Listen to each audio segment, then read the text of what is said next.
everyone. You're very welcome back to our next podcast with myself, Elaine Mullally, and I'm delighted to be rejoined with Father Sean Hyland. Thank you so much, Father, for coming back on. The reason why we're back is we have a little bit of unfinished business from our last podcast. And I suppose to give a little bit of a background, Father Sean and I, about 2 months ago, did a very interesting podcast about some legislation that was going through the Dail. We felt it was going through at a fast enough pace.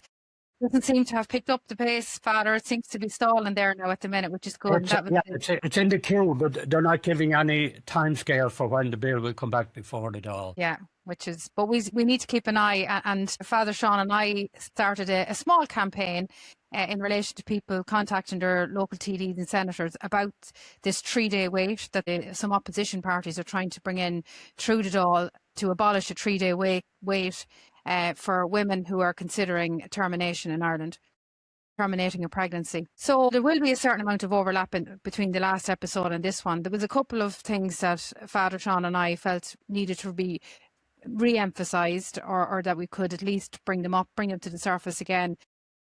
And I suppose one of the things that I felt was important to bring up was if somebody was to type in unplanned pregnancy into a search in Google at the moment, unfortunately, the first thing that pops up are offering services for termination of pregnancy. And to me, that's an awful shame, because you would imagine counselling would be the first thing that would come up, which is, again, as I say, is a shame, because a lot of young women, older women, that are even married, that may be considering it, might not have, if they were given the opportunity to talk things through. So, yeah, I suppose I wanted to highlight that. But Father, what did you have to say about services and supports? Likewise, if you Google it, you're directed into a guidance for termination of pregnancy, and to look very hard to find any other support or option other than that. Likewise, if you go into the National Health Services, same thing. What comes up first and is highlighted is all the facilities around termination of pregnancy, where to contact, etc. And if you go into the National Maternity Hospital, Holly Street, same thing. So no matter which way a woman, a lady in a bit of a panic, which she would be in that situation, goes into Google what help she can get, no matter which avenue, as far as I can see, she goes to, the first header, and the significant one is termination of pregnancy. And if you look very hard and scroll down and all of that, you can get an arrow to go into other services. But that's the first thing presented to a lady, either by Google, by the National Health Services, or by the National Maternity Hospital. So clearly that gives exactly how important, in terms of background, that the 3-day cooling off period is. And essentially where that's at is that, well, let me step back with one other bit of data that I didn't have. On the last broadcast we were on, I mentioned that the demographics in Ireland as our population are going their own way. And I didn't have the data in front of me. So let's just give an input on that before we move on. And that is that according to the National Economic and Social Council, the rate of birth, in order to maintain a stable population, i.e. a population of 5 million, not growing or decreasing, is a fertility factor of 2.1. Now, below that population, if you go below 2.1, the population of the country is in decline. Overdue will be increasing. At 2.1, it's a stable population. The fertility factor for Ireland for 2023 was 1.5, so we're 0.6, 0.7 below the maintained rate, which means our population is decreasing at a fairly rapid rate. The last date that we had a factor for a stable population was 2010. Since that, we've been on a birth rate that is signalling a decreasing population. Now, a simpler way to look at that's the very technical way, is to understand the statistic is it's not quite as accurate, but it's broadly easier to understand. Births required to maintain a stable population in a country is 17 births per 1,000 of population each year. 17 births per 1,000 of population. Ireland in 2014 was at 14.5 births instead of 17 per thousand of population. In 24, we're at 10 births per thousand of population. So you can see how fast the replacement rate in population is going. Just to summarise it, summary of babies born in 2010 for the year was 77,000. Babies born in 2024 is 54,000. So that'll give you an indication of the rate of increase. What that means is that the country is on a fairly accelerating rate towards having a very older population, an elderly population, elderly and infirm and sick and retired, and a much smaller percentage of the population involve working age to support a greater. So it's an inverted pyramid. One of the advantages we've had in Ireland going back, and which brought on a lot of our industrial and commercial success, was that we had a very young population that were being educated into the latest technology or sciences. And we moved forward very quickly because we had that profile of a population that was actually better than most of the world. But in the last 15 years, we're now flipped it, and we're moving at an accelerating rate where we ourselves will have an elderly population supported by a much smaller base of working age people. So that's just to give that as a meaning that we need all the births we can get in this Ireland just for the good of the country. So just to say that as a background to this conversation. With that, we could move on, and I suppose the summary I would give, putting that data in and mentioning the bit on unplanned, is that a woman facing unplanned pregnancy will little support or knowledge on how to cope or what her options are. As we said, goes to the National Health site, and the guidance there immediately is how to move forward with the termination of that pregnancy. She goes to the National Maternity Hospital, it'll be the same advice. So the first option is to terminate the pregnancy, and it extols how simple and easy that is to access and to move on with. In a panic, if she follows that advice, she's screened and told that she can return in 3 days for the termination of that pregnancy. The current proposal is that being screened, she can then go ahead straight away within hours or a day for the termination of that pregnancy. Really not having been given the opportunity or the information to look at what helps and services and supports would be out there for her.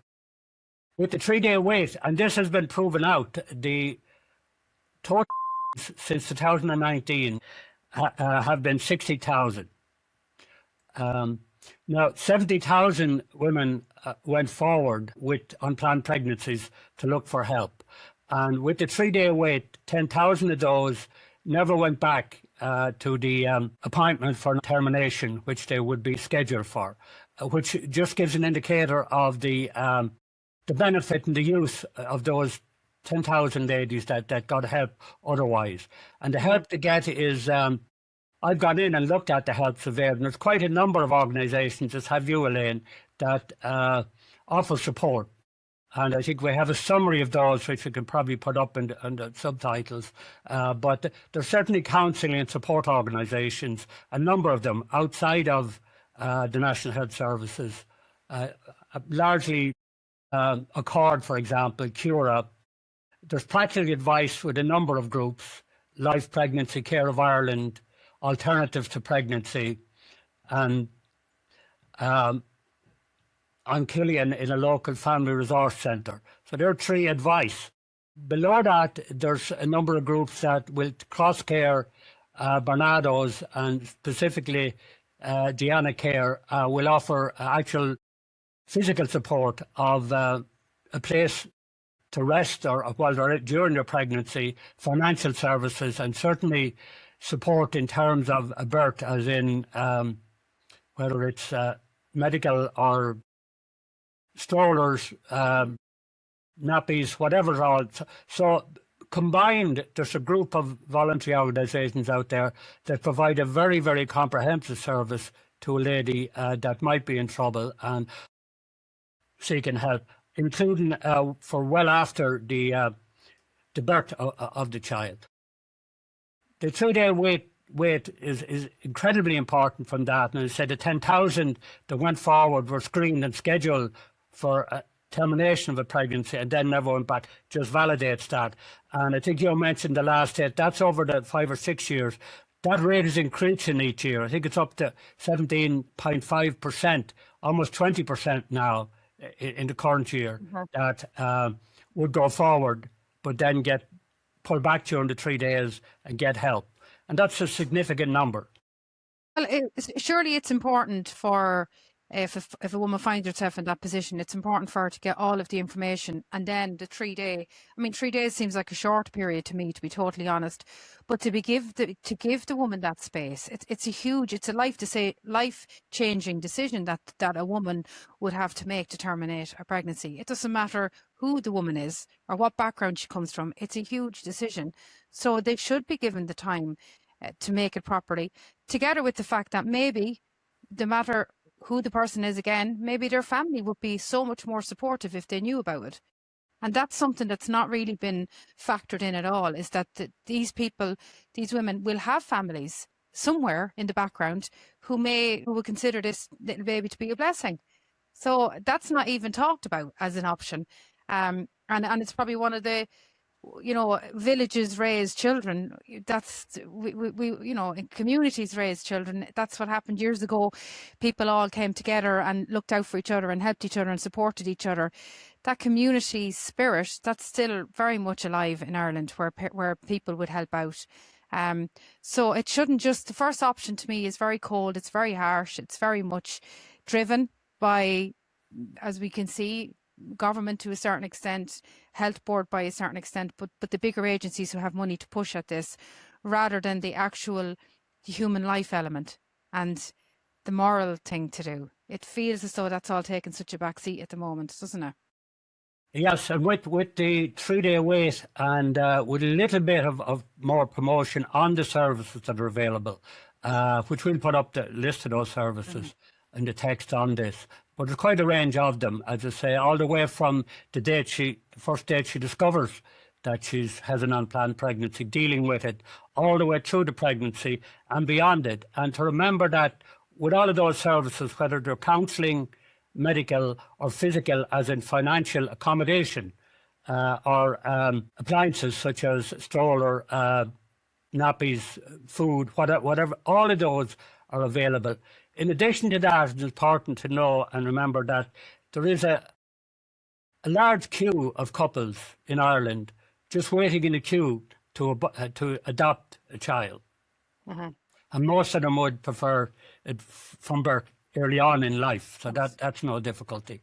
So the other option, if a lady goes through and looks at all those services and said they're great, okay, that's fine, I could be supported financially, but psychologically I can't deal with this. There is the option of adoption, and that will be set up from that first conversation, where they can organise to know, don't worry about it, at the birth, you can move forward for adoption. And there's a well-trodden path now, well-proven path, that on the whole adoption side of the world in Ireland, that a mother and a child can, through very secure links later on in life, if both parties are agreed, can make contact and get together. So were a lady to decide to go for adoption, it doesn't mean it's the very end of not seeing the child. Now, she can't go up forward the next month to see the child. That will be disruptive for the child and the parents. I think the agencies that do it would not go in for that. But a number of years later on, when the child is in a position to make up their own mind whether they'd like to see and know their mother, and the mother on the one hand would like to do that, there's facilities for that now that are tried and tested at this stage with safeguards. So with that, it's not, as a lady would look at the services available right from that moment she discovered it, through the birth and after, she has a range of options and is supported in a very loving and caring way. And I think that's why the 10,000, when they discovered that, it's clear that they went forward for it. And there's a number of testimonies that are available on that.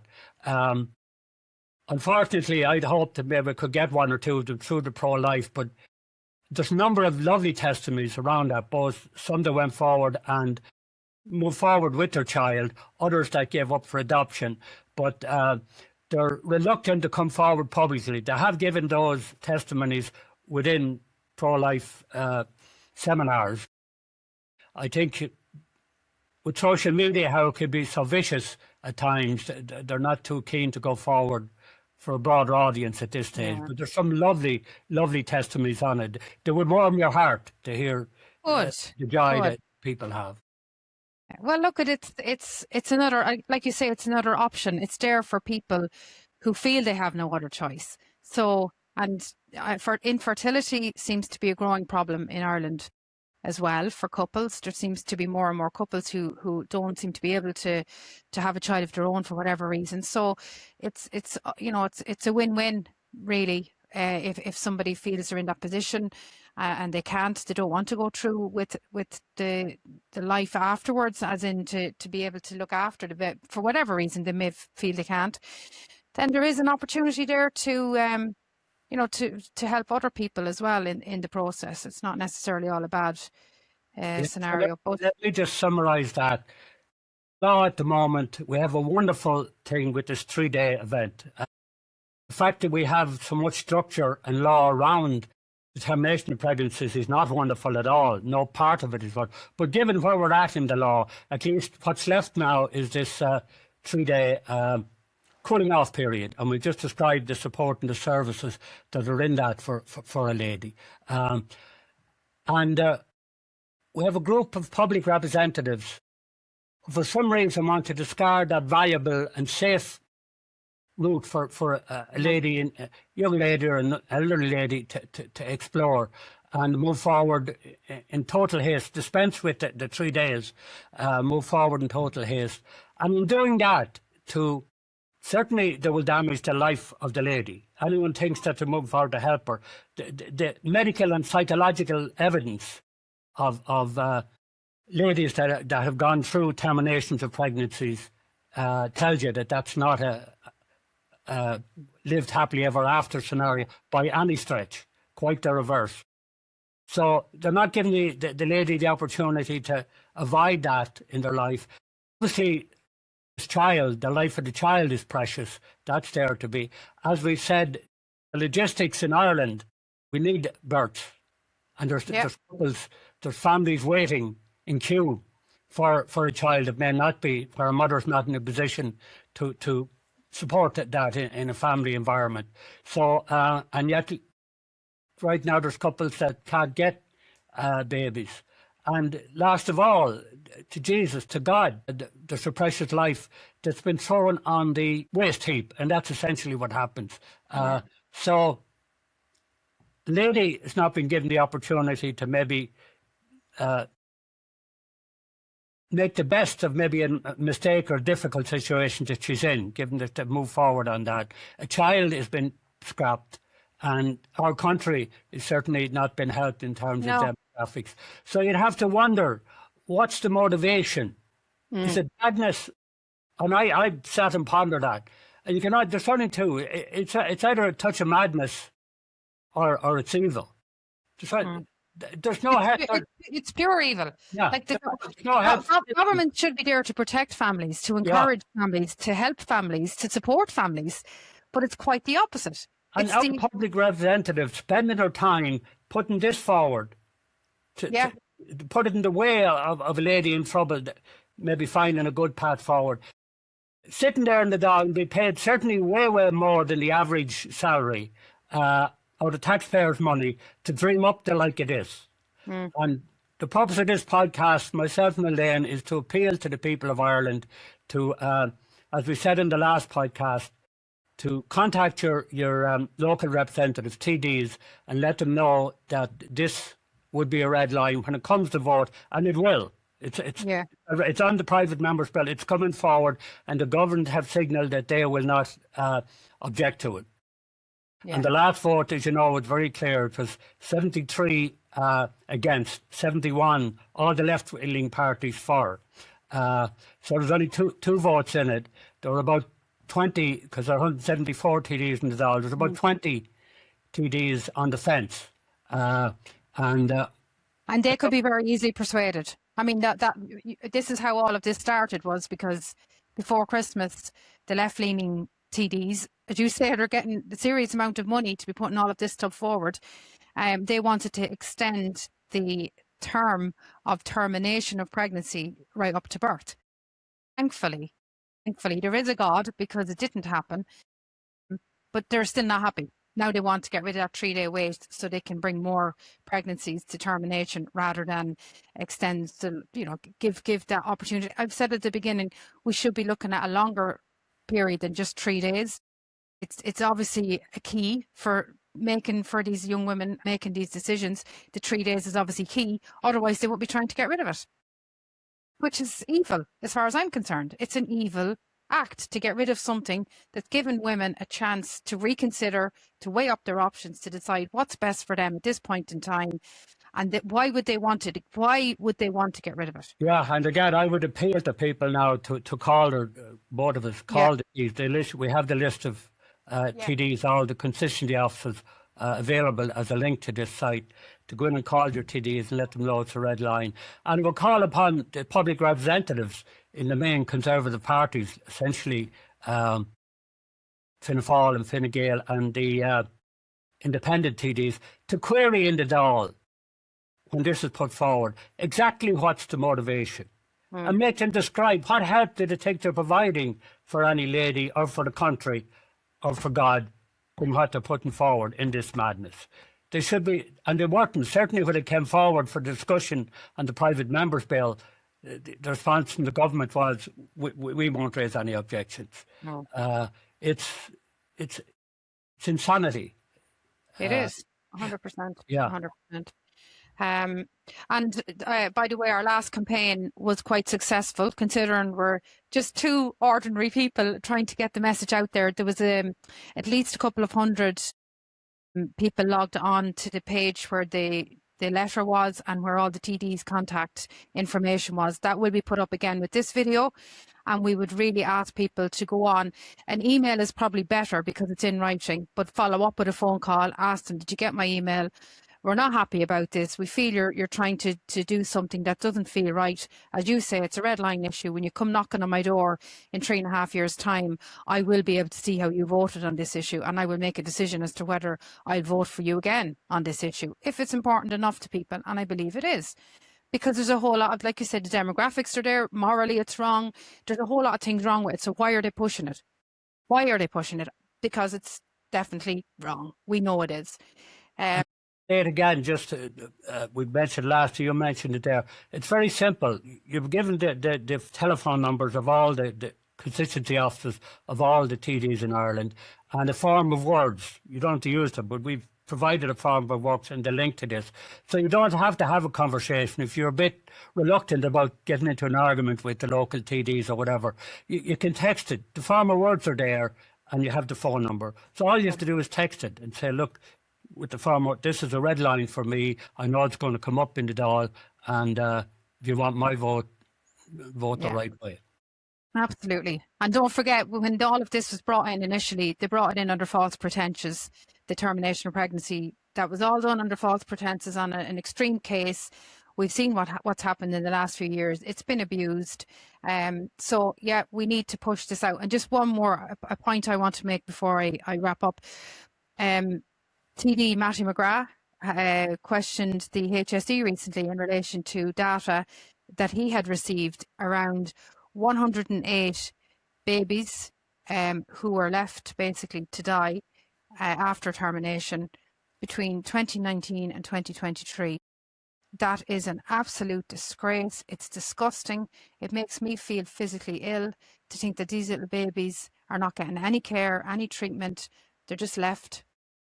And this is a result of what was brought in. This is all made legal now. And we have to seriously ask, is this what people wanted when they originally voted in? I would say a lot of people would say, no, this is not what I thought I was voting in at the time. So we need to just highlight that to people. They need to be aware of what's going on.